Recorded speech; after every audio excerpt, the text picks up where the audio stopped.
Welcome to the Chief Endurance Officer Podcast. I'm your host, Greg McDonough. Each week, we hear real time stories from athletes and CEOs on how to maximize performance through an endurance mindset. Let's get started.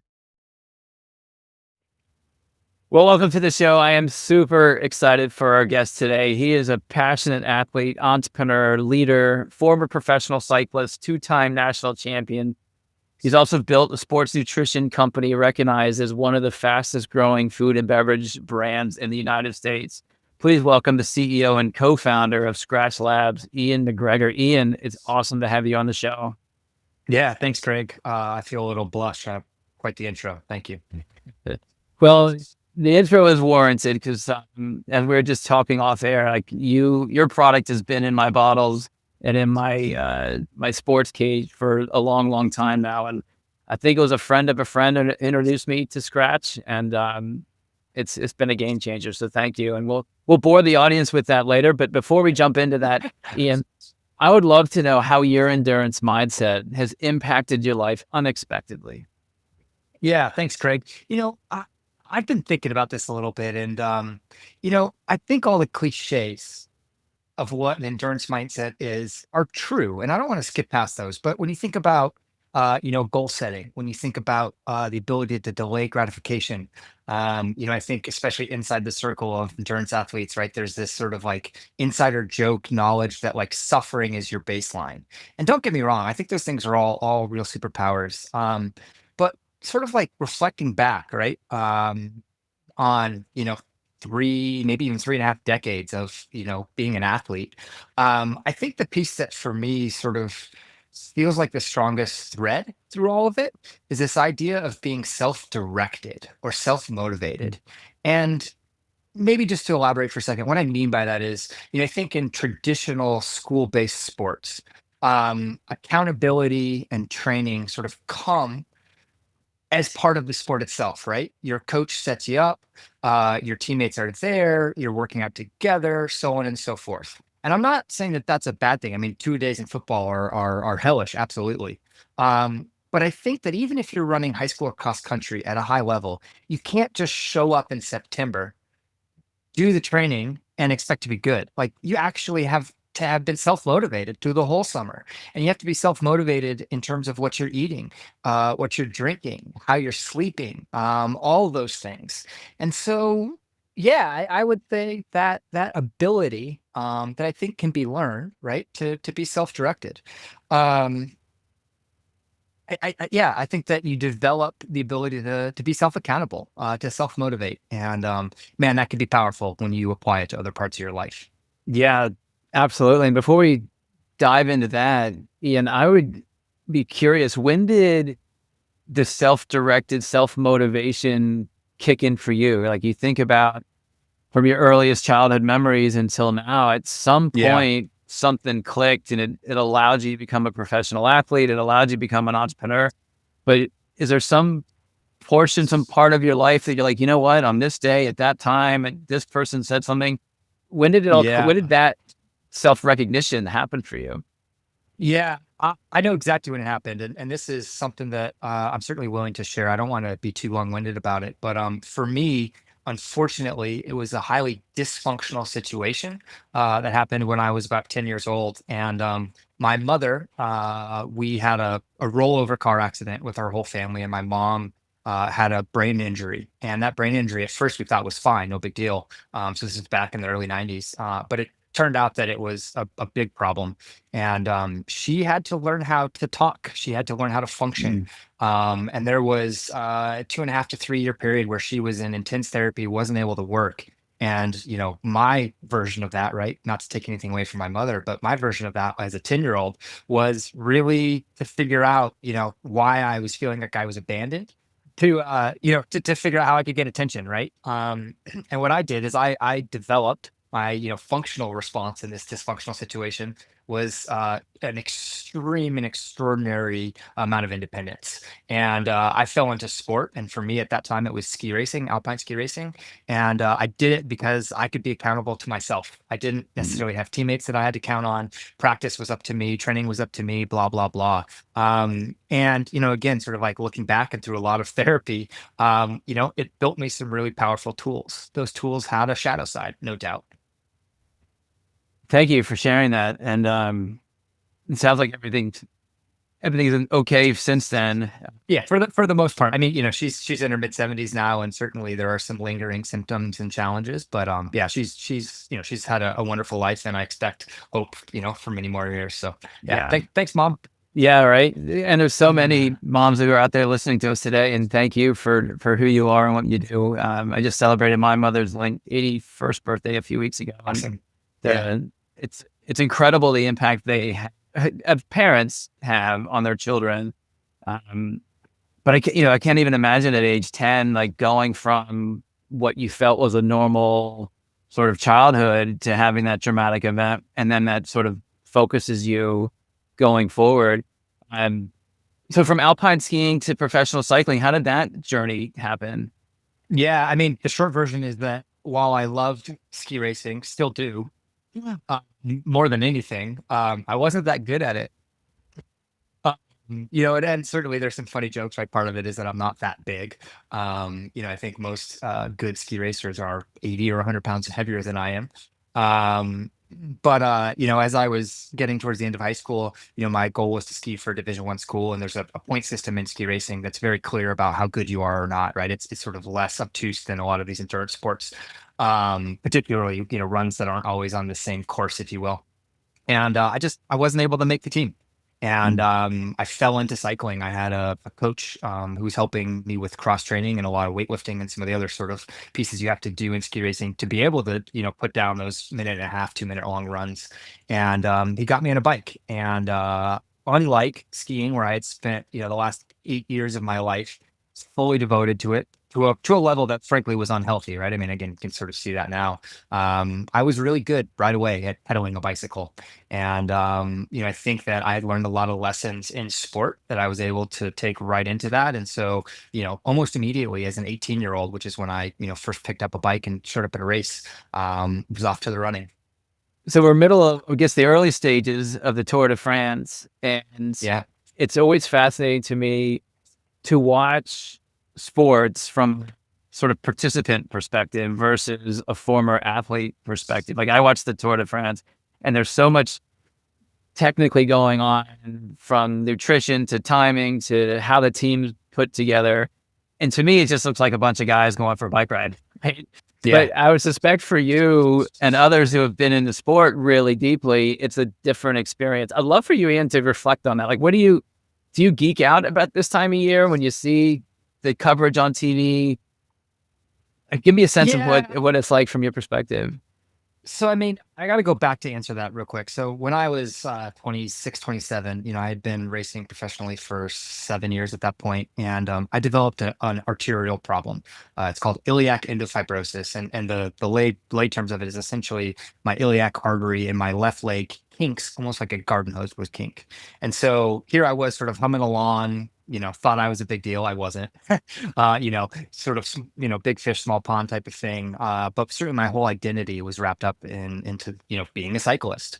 And then, bam, done, career over. And it Wow. was basically, super risky surgery, or that's it. And I was fortunate to have great people around me to help me see, beyond that little world that I was in, and decided not to have surgery. But why I'm sharing that is that certainly the next 5 or 6 years of my life at that point, I wanted nothing to do with the sport. In fact, Mhm. when Scratch was starting and beginning to gain traction, et cetera, I think one of the things I liked the least about it was that it was in this world that I had come from and that I felt like a victim about. And so I certainly didn't watch any cycling. I didn't want to watch any cycling for many, many years. I think there was a sweet spot probably back in 2016, 17, 18, when I still had ex teammates, friends of mine, right, who were racing. And I no longer felt like a victim. In fact, I had moved on and really realized that in some ways that transition was a gift, it allowed me to do other things I'm really grateful for. But I could watch and cheer for friends of mine, people I had deep personal relationships with, and that was really fun. You know, again, relatively speaking, I'm old now, and I don't have any former teammates. I don't think, that are racing the tour. And if there are, there's one or two, and that's kind of it. Um, so I think in some ways, I'm as much of an outsider as you are. Mm. Certainly on the nutrition side, right? Because of what we do in our work, we're very very well connected to that. And it's fun to see some of that stuff, show up as well. So you mentioned the starting of Skratch Labs. Mm, I'd love to hear more about that entrepreneurial journey. Like how did the how did the idea come to fruition? Was it you and a bunch of buddies? Was it a product that was already in the market that you kind of took over? Was it you and a lab? Like, give us this, tell us Yeah, how that was yeah. born and started. Yeah, I mean, first and foremost, right? I'm not the primary and certainly not sorry, the light again, the sole driver of this. My business partner, Alan Lim, I think very much is, the face of the business, but I was ultimately responsible for creating the products. And so if you go back to sort of 2005, 6, 7, 8 timeframe, one of the teams I was racing for, Alan was the sports science director for, and, his job in that was to help, the riders go as fast as possible. And, certainly some of that is about technology and aerodynamics and lighter this and all the things that I think a lot of us geek out about. Um, but there was this whole other side that I think Alan brought some really amazing insights to. So again, I'll just share this about myself because I don't want to drag anyone under the bus with me. But, I was a 23-year-old blue collar American who didn't speak French or Spanish very well, who was homesick, who was living in an urban environment that felt noisy, where I wasn't sleeping well, blah, blah, blah. And so for me, performance became a lot less about, specific grams of amino acids for recovery. And a whole lot more about home economics. Like, here's a Mhm. recipe, cook this meal, make sure that you're eating this meal with friends so you aren't lonely in your apartment by yourself. And those things really were performance breakthroughs. That said, the other area where Alan just changed the game was that, the team I was racing for, we've of course had nutrition sponsors, right, who were indirectly helping pay for our, salaries, right? But the stuff they made just sucked. And I think, again, I didn't recognize this at the time, but the stuff wasn't great. I don't think because there was anything necessarily bad about it, but because they weren't truly focused on supporting elite athletes. Mm. They had sort of gone so broad in the general market in terms of, and again, I see this now trying to grow the business, that they had sort of forgotten about the job they were trying to solve, for the elite athletes. And so what ended up happening is we complained all the time, and we said our stomachs hurt, and sometimes we threw up, and we weren't doing well. And so Alan just started experimenting. And this wasn't something that happened in a week or two. This was something that happened over the course of years. And what he discovered was, starting from the science, really leaning into practice, right? There's this intersection of those two that's known as praxis. And, he found and developed these formulas that it just worked. I mean, it was that simple. It was like we could drink it 5, 6, 7 hours a day for 5, 6, 7 days in a row and not have gut rot, to not have flavor fatigue, to still look forward to consuming these products. And that changed performance. And I think a couple things happened. And again, I only see this stuff, now. I didn't see it at the time. But, one, it wasn't ever intended to be a company. There wasn't ever anybody in quote unquote marketing talking about how we were going to differentiate this or sell it. There wasn't anybody, talking about scalability or margins or any of these other sort of businessy jargony things. It had one job and one job only, which was to solve a problem, right? To serve the athletes who were using these products so they could perform. And with that, right, just like we still have today, I mean, the same breakthrough products. It's a lot about what's not in them. It is about what's in them. And less is more, and simpler is better. And often using real food ingredients. Like, we only use real fruit for flavor. And as far as I know, there's not another company out there doing that. And again, I think it's because of those business reasons that folks avoid it. What's fascinating about that story, Ian,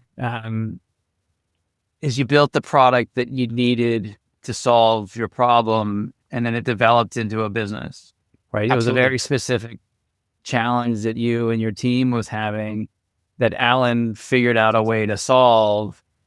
And then as that got replicated and more people, I guess, found it, Mhm. it eventually became a business, right? And it took, to your point, and this is, I think, missed in a lot of entrepreneurial stories, especially when you read them in the newspapers and see them on TV and on Shark Tank. Like, you don't see the 15 years it took Starbucks from selling like 10 cups of coffee a week to where they are today. Yeah. Um, when in your journey did that light bulb come on? It's like, wait a second, team, we've got a business. We're not just solving this problem for the elite athlete. This is Yeah. actually for the greater community, the greater endurance community. Yeah. Yeah. I mean, I think that everybody who was involved in what Scratch Labs, was doing at that time probably has their own version of that. Mine is very clear and I'll never forget it. So this is 2011 when the business was known as Secret Drink Mix, because that's what it was. It was this bottle that was secretly, had a sponsor's logo on it, but inside was this other stuff. Um, but we got a customer service call, right, which just forwarded to one of our cell phones. And I had this conversation with this woman, and she had just finished the first marathon of her life, right about the time of her 55th birthday. And she was telling me that she had spent the past 10 years trying and could never make it, and that she was able to finish because of this secret drink Mm. mix. And I think that while that's an amazing story, and certainly her truth, in that moment, and again, remember where I was coming from. I saw this woman who just did this extraordinary feat. I saw her as sort of an everyday person, right? And relative to the Tour de France or the Olympics, that's probably true. Um, but what was interesting for me in that experience was that meant something. I was still bitter. I was still a victim. I didn't want to, be part of the elites, but like I that felt really good.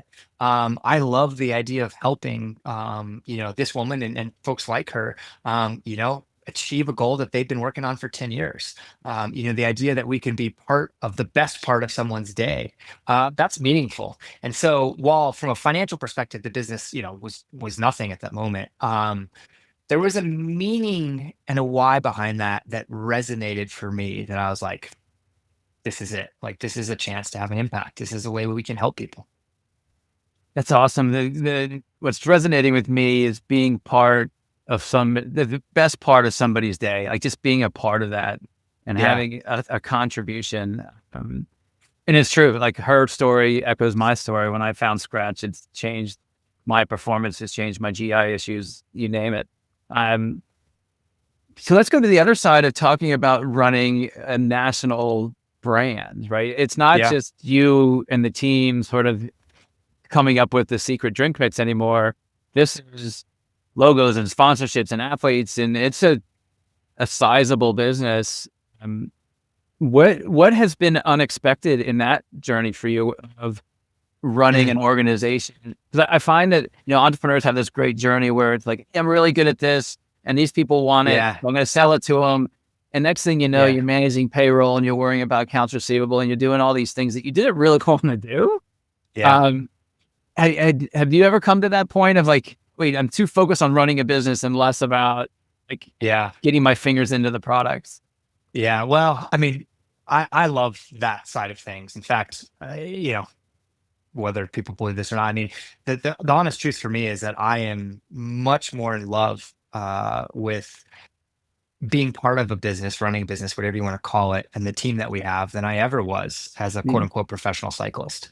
And from that aspect, right, I mentioned that I feel fortunate that I had a vascular problem, and that's true. I mean, that's real. That's my truth. Um, what you're describing, I think, happens all the time. And in my experience, for whatever that's worth, it continues, and that there are sort of cycles. And then in some ways, it's not necessarily just going in circles, but maybe sort of like spiraling forward, right? So we are making progress, but we're repeating cycles. And I think every one of those has existed throughout our organization. I mean, early on, Alan and I thrived in chaos without having structure, no job titles, no anything. And we loved it. I learned quickly that what we thought was a gift we were giving to the employees we had and our teammates, was actually punishing them because they did Mm. want structure. They wanted clear direction about what success was. They weren't going to go home and think about it all night the way that I wanted to, right? One early example, the idea of getting hung up in things like payroll, et cetera. Just a tool that I'll share, and this comes from the work of an organizational psychologist named Gay Hendricks. He has this idea behind a zone of genius, and its point is like there are things we're good at and there are things we like, and sometimes we're good at things we don't like, but they pay well, so people do them. Other times, right, if you're lucky, you can find something that you're really great at and that you love, and that's when we end up in flow states. Blah blah.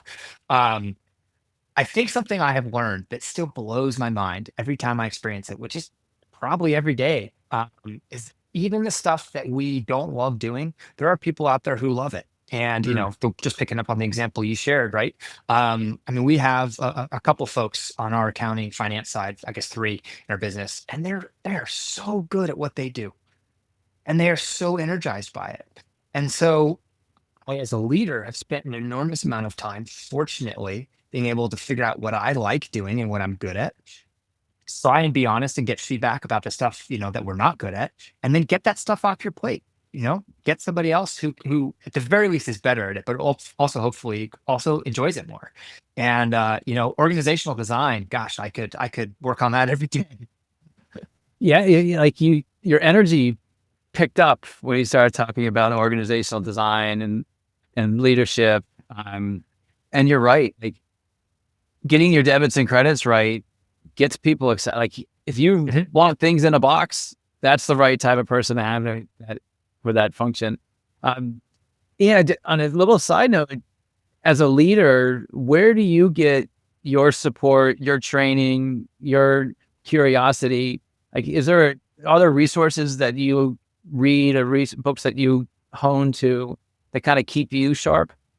Yeah, it's a really good question. I'll give maybe try and make a condensed answer here, but a few things over the years. So one, I have to give a shout out to an organization called EO, or Entrepreneurs Organization. It was an amazing resource for a 4 or 5 year period of my life that I think not only helped, me as a leader, it certainly helped Scratch, but I think it helped my relationship with my wife. I think it helped me be a better son to my parents. It's definitely helped me be a better father to my daughter. That was wonderful. I also, and this is funny, like people do these things backwards, and I love like the LinkedIn argument about like, whether you should go to business school or start a business and blah, blah, blah. I don't know. I've done both now. I started a business that was very, very successful long before I went to business school, but I went back to business school Mm. and certainly felt like an outlier from that perspective. In fact, I even had people, and in some cases, professors say, why are you doing this? You learned yours in the trenches. It's like, well, there's a lot more to learn. And I believe in that. Mm, Certainly read a lot. But the final thing I would say that, again, sort of comparing and contrasting sport to business, you know, in sport, we think of cycling as a team sport. And while that is true when it comes to performing on race day, at the same time, it's an individual sport. And when I was the 24th best rider on a team of 30, you can darn well bet that when September came around and I still didn't have a contract, that there were 10 or 15 of us who were technically competing against each other to get one of those last contracts. And what's cool about business, at least in the community where we are in Boulder, Denver, and Front Range of Colorado, but I've seen this elsewhere, it's unbelievably supportive. And it's quite special. And I think I've been amazed at reaching out to folks, asking for help, being respectful, taking notes, being prepared, blah, blah. But what that can bring to you in terms of learning is just amazing. It's incredible. So ask for help. Yeah, absolutely. And I 100% agree with you on the Entrepreneurs Organization. I'm a member here on the East Coast and was the chapter president for the DC chapter during Oh, COVID. cool. And I didn't know that. my prior business, it had a huge impact for me. But that's a whole other podcast. So we've got an audience member who has got a product, has got a service, thinking about starting their business. Like, what kind of advice would you give him or her, like, to incentivize them, motivate them out of the gate, make them go Yeah. back to their cube? Like, give us a sense of how you would mentor somebody who's thinking about diving in particular into the endurance space. Yeah. I think first irony that comes to mind for me that I just want to sort of name and share. If I knew now back then, right? Or if I knew then what I know now, I wouldn't have given a thumbs up to starting Scratch. I think that we were not only reluctant entrepreneurs, but it was also sort of happenstance. It was not, smart strategic thinking. There was a lot of luck involved, and that's real. And I don't know. I'm fascinated by the thought or the idea, of that disconnect, right? That's something that has been such an incredible journey. I would probably do differently. So maybe just keep that in mind, right? I imagine that folks get a lot of don't do it. It's too crowded. The industry forces are bad. The economy's this, whatever. I don't know. Like, what's the worst thing that could possibly happen, right? You fail. Like, oh well. I think the other big piece that I would say, and I believe this through and through, and I bring this to the team, that I work closely with here, certainly on a weekly basis, is just this general idea of trust yourself. And I think that so often we suffer from imposter syndrome. We're convinced that somebody else knows how to do it, or that we don't know, or that we're missing some magic key. And while certainly you don't in business want to be reinventing the wheel over and over just for the sake of reinventing the wheel, I do think that quite often, intuitively, we know what to do. And that if we could believe and have some faith in what we're seeing, what our mind is calculating, what our heart is feeling, what our gut might be telling us, whatever it is, I don't know, run with it, try. I think that's what I would impart on people, but that I continue to impart on myself and the folks that I work closely with. Fantastic. So staying on that same theme of advice, we've got an athlete here in the audience. They're dabbling with the nutrition plan, and they're kind of getting into some longer distance events. Yeah. Give us the pep talk of getting them to be a little bit more serious about their nutrition planning. Yeah. The first question I would maybe ask this hypothetical person is, what they're trying to do overall, right, in their athletics. And if they're there for a certain set of reasons, I don't know, I would actually counter that and say that maybe they don't need to be overly serious about nutrition, right? If that takes the joy out of the experience for them, then don't worry about it. But I certainly also would say that for people who are performance oriented, that it's a big opportunity and there's a lot of performance gains to be had. I mean, I think we're seeing that. You mentioned the Tour de France, we're seeing that, right? In terms of what's happening with times and power to weights, et cetera. And that's driven by this revolution in carbohydrate fueling. And that's amazing. I mean, it's incredible to look at those breakthroughs. The other thing I would say to people, and this is probably a little bit sort of pitchy about Skratch, but there's no reason why your sports nutrition has to be a miserable experience. And I think that people think that, right? They think that, oh, I got to force myself to drink this or swallow these pills. And that's bullshit. I mean, it's absolute bullshit. We work with folks who win Olympic medals, folks who compete at the highest level and win the Tour de France, and they're not doing that. And so there's no reason for anyone else to have to suffer that same fate. And then I think the last thing I would say is that, this idea we talk about it a lot at Scratch of me search, right? Recognizing that people are different. I think it's important, again, back to this idea of trust yourself. Just because your buddy swears by something doesn't mean that it's going to be right for you. And when you look at broad health research, we see that all over the place in terms of, how different ethnicities can absorb different foods, different ways, et cetera, et cetera. I mean, nutrition is individual. And so, don't get too hung up on what someone else is doing versus what you're doing. That's really well said. And it leads me into my next question. So as a problem solver, right, what is Skratch Labs? What are you guys, what's the team working on sort of 6 months, 18 months, 36 months from now? Like, where's the future of your product, nutrition? Like, Yeah. what are you trying to unpack at the moment? Yeah. I mean, I think first and foremost, we're focused on serving athletes. We're not interested in going broader. We're not talking about broad health and wellness. We're not talking about diets. That's not why we exist, and that's not what we're doing. Gosh, the core customer, right? That we have athletes, endurance athletes. They've got a lot of problems still to solve, and I think for us, it's about identifying those problems, particularly the problems that are prevalent across different sports, different athletes, different body types, et cetera, et cetera. And then it's working on trying to solve those. And I think one thing that we continue to do is try and get outside the box, get past those assumptions, and think about things differently. Yeah, and to the point you made a second ago, right? It's so individualized. Your body, your nutrition, how you absorb things. It must be as a business. I would assume it gets challenging to be like, well, how customizable can we be? We don't want to be creating one product for one person because economically that just doesn't work. Yeah. Um, how do you handle that sort of solution?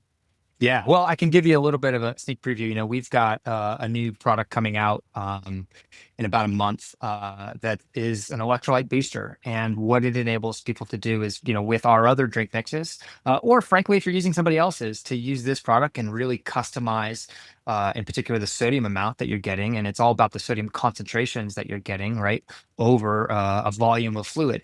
Um, and I think the other piece that I would say to that is that the research is pretty clear, right? This is like Goldilocks and the Three Bears type of approach. This isn't about, six decibels of significant figures of precision on this, that, and the other, right? It really is, small, medium, large, and Mm. that type of customization is a game changer for people. But the human body is really robust, right? I mean, our body has been regulating blood sugar and sodium levels, forever, and so we don't have to be perfect with this stuff. Like I said, get ourselves into that right size T-shirt, and you'll be amazed at the progress you can make. Yeah, and for me, it's also flavor profiling, right? Mhm. I if my nutrition I'm taking in, my bars are sweet and my bottles are sweet and everything's sweet, but sometime during that bike, that long ride, I'm Yeah, just going to be over it. And so really mixing sort of a salty intake versus a sweet intake versus a raspberry versus a lime. And so to your totally. point, it takes a lot of practice, right? And as Mhm. you finish a long run or a long ride and you feel like I bonked at mile 18, start thinking about like Yeah. what were you taking in? What were you not taking in? What were your sodium levels? And it's a lot of trial and error. Like we can't over Mhm. science this at the end Mhm. of the day. Yeah, yeah. I agree 100%. And something that is not just for your listeners, but I mean anybody. We've got two registered dietitians who are part of our staff here at Skratch, whose full-time job is just to help customers. And this isn't a pay to play. It's like pick up the phone and call us, send us an email, and get some help. And it's amazing, right? The experience that they have in terms of working with hundreds and thousands of athletes, where they do find some really, really powerful, I would say, hacks to kind of jumpstart people, right? To get Mm. us close, so that it's not, a blank slate experiment that everyone has to figure out on their own, but that we can get them a great head start. And that could be a really powerful, way to jumpstart, whatever you're working on for yourself. Absolutely. The one last comment for you.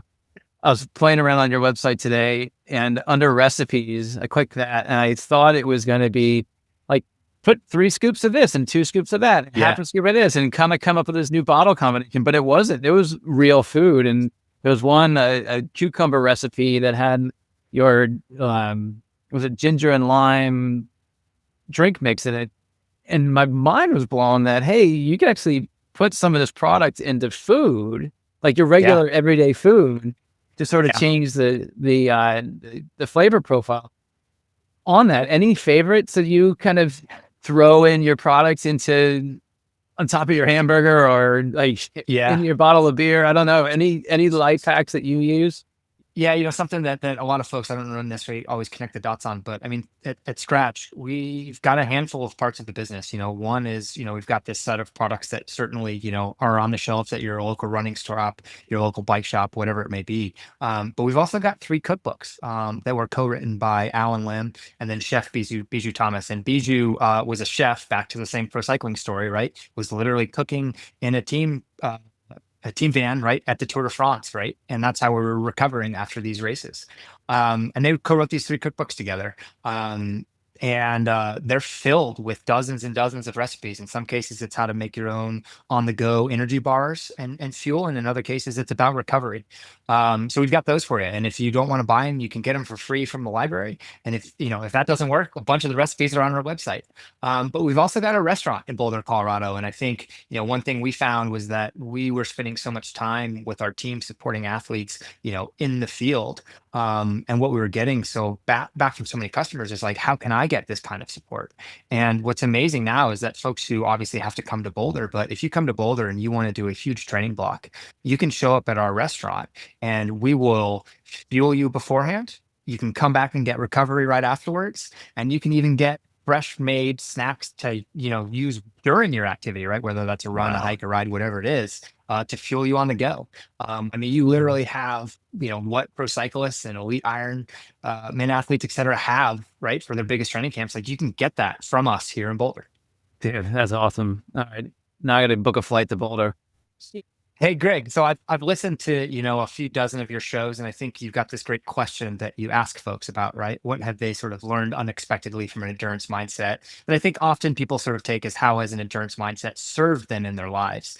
I found myself being really curious about maybe the costs of an endurance mindset, right? Recognizing that so often our greatest strengths might be our greatest weaknesses. And so I wanted to ask you a question. What have you seen for yourself, or maybe you've seen in others through these conversations you've had that illuminate the costs of an endurance mindset? Yeah, Ian, it's an awesome question. And what's coming to mind is a response that my coach gave me when we were having a conversation around this and talking about, she's a goal setting guru. And she said, you kind of have to approach it like an arranged marriage. And so if you think Yeah. about that circumstance, you're kind of stuck in this endurance mindset, in this goal oriented, trying to get to a finish line of an Ironman. And there's a lot of sacrifice that you have to make personally with your time and with your community. And so like one huge cost, and one that I'm fortunate it's not a big deal in my family, but it's your family time, right? Mm. In order to get out an 8-hour training ride and you've got a full-time job, there's really Saturday and Sunday that you can do that. And you're not going to do it at night. And so it's going to happen during the day. So you're going to start missing, the kids' soccer games or your wife's work dinner or something. Yeah. And so there's real sacrifice there. And again, as I mentioned, in my situation, from the family perspective, like my wife got me into this 10 years ago. And she's still into it now. And our kids think it's normal because they were kind of born with it, right? But a lot of folks that I talk to, it can be polarizing. And especially when the fitness changes, right? Like, so if one Yeah. person in a relationship is starting to get super fit and the other one is working real hard, like, and this happens in my dynamic, there's resentment. It's gone both ways for my wife and I, but it's like, wait a second, why do you get to go out and play on your bike all day long when I'm at work? Yeah. Same with with my parents and my kids. Like, it's a matter of like the cost is time for me. Yeah. And so the Yeah. quicker that we can collapse time or manage time better, the less impact that cost is. But if you don't manage your time, more efficiently, like waking up at 4 o'clock in the morning to get the run in or the ride in before everything else happens, then you start creeping into your work time and your family time and your Mhm. community time. And that's to me where the real sacrifices and the real costs sort of creep in. Yeah, I think that makes a lot of sense. I hear, yeah, the opportunity cost is sort of first and foremost in that. Yeah. And right, as none of us are professionals, these are hobbies, right? These are things we get joy out of. Like they're certainly can be misinterpreted by the people we're closest with that we're deprioritizing them. That's right. And Yeah, I'll give you another real world cost. And I haven't pulled the trigger on this, but last year I did Ironman Copenhagen, and I did not ship my bike, and I rented a bike, and that's a whole other story. yeah, But the bike was this top of the line trek with the disc brakes and the electronic shifters and all this stuff. And I had a great ride on this machine. My bike's 10 years old and it's perfect for what I need to do. yeah, But I've been going back with my coach about, well, how do I get electronic shifters onto this bike? Or is it the right time to get disc brakes put on? And so that's the cost, right? That's $1,000 a click, yeah, right? And yeah, so all of a sudden, my bike, which was had a comment in it and is not worth that anymore. I'm like tripling its price by its components. yeah, And as an endurance guy who's always looking to shave a few seconds or to have a better performance or get rid of my GI, I'm susceptible to buying things once and they sit on my shelf or they sit in my garage, and you can probably walk through my garage and see all the things that I bought because I thought it was going to be the next best thing that hasn't yeah, turned into the next best thing. yeah, yeah, yeah. Interesting. Huh. How about you? Like something must have percolated with you with this question. What was coming to mind?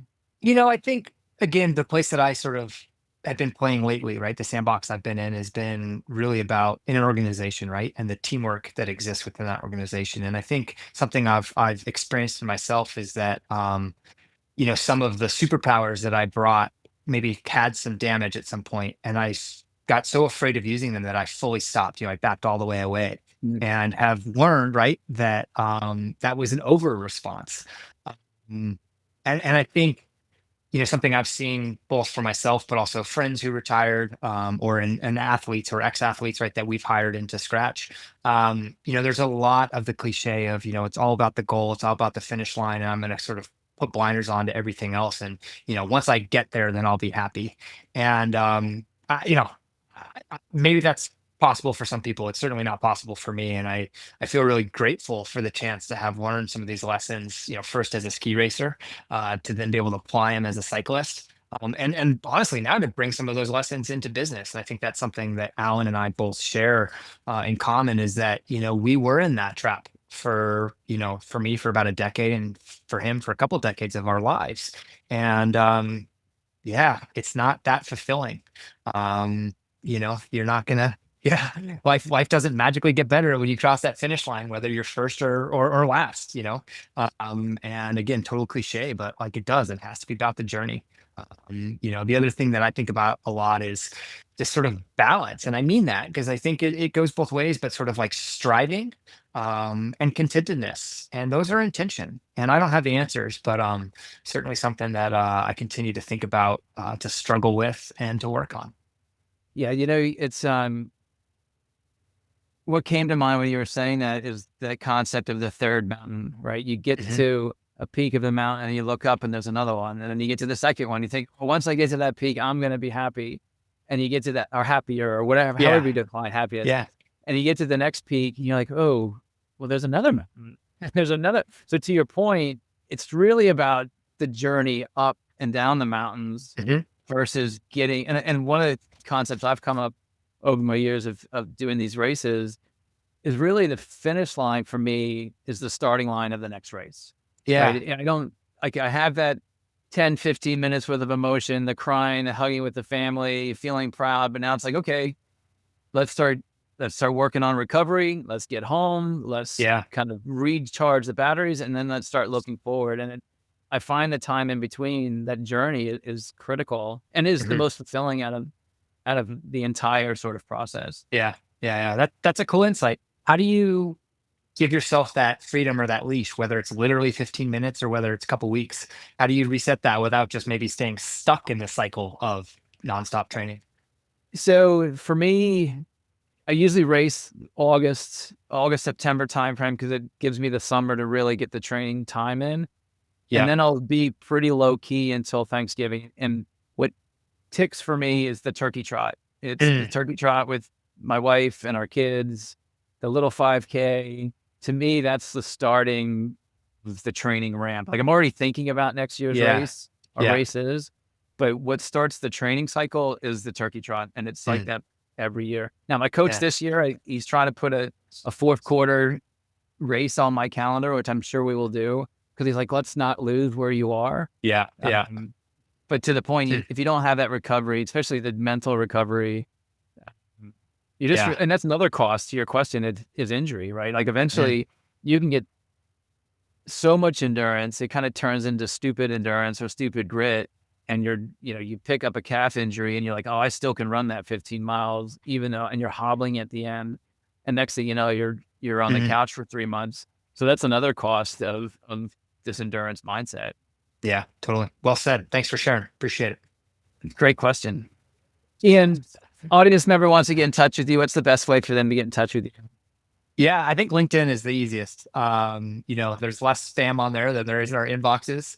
And I don't say this lightly. I have certainly reached out to many dozens of folks over the years and asked for help. And if folks have ideas or questions or thoughts, I'm happy to help in any way I can. Fantastic. And we'll include those links in our show notes. Audience members, if you got some value out of today's episode, please like this show. Please share it with your community. Please subscribe to us so you get updates as we release these new shows. And I can talk to you about Scratch Labs, entrepreneurship, life hacks for hours and hours and hours, but I promise you it's 35 minutes of your time. So here we are. I look forward to our next conversation. You've been a great guest of our show. Thank you for being here. Yeah, thanks for having me, Greg. It's a pleasure, and appreciate you bringing some of these stories out into our community. Welcome to the Chief Endurance Officer Podcast. I'm your host, Greg McDonough. Each week, we hear real-time stories from athletes and CEOs on how to maximize performance through an endurance mindset. Let's get started.